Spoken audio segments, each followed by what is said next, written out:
you still have plenty of control because you're always looking at other vehicles and ways to invest and how to better what we have invested, and Brett's completely open to that and it's like, okay, you want to do that? Fine, let's do it. Let's make it happen. Exactly.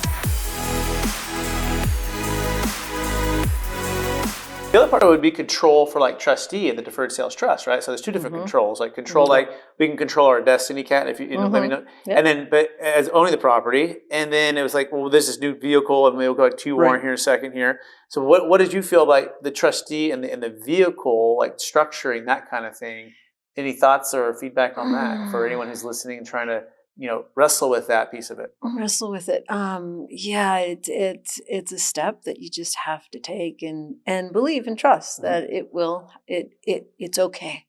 It's okay. And also the fact that we had two girls that should take priority helped me get over that hump to, okay, it's about the girls. So that's good feedback. Warren, how about you for the trustee and the deferred sales trust? You used to be hands-on, getting in there, fixing it, getting it done, and having to say, okay, I'm gonna release some of that control, a lot of that control, and trust in this trustee, myself, my company, right, and this deferred sales trust. Right. How did you help? What was the best way that you were able to move past that? Boy, I think the way you presented the DST to us was you outlined it, and we went over it and over it and over it.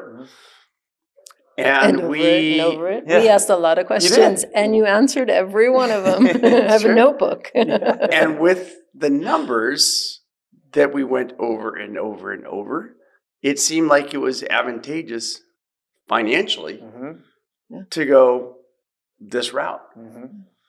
And then it became like, well, why wouldn't we? That's how I felt. And you still have plenty of control because you're always looking at other vehicles and ways to invest and how to better what we have invested, and Brett's completely open to that and it's like, okay, you want to do that? Fine, let's do it. Let's make it happen. Exactly. And me, I'm like, okay, leave it there. We're fine. See you in 10 years. Warren's like, how about this? What do you think about that? And you're like, yeah, well, okay, let's do it. So yeah, that's a good point, right, Warren? Like the flexibility with that. Like once you know that there's controls in place, and it's more like a like a 1031 exchange, you have to give up control where the funds sit there for 45 days to 180. This is more like a longer term thing. Right?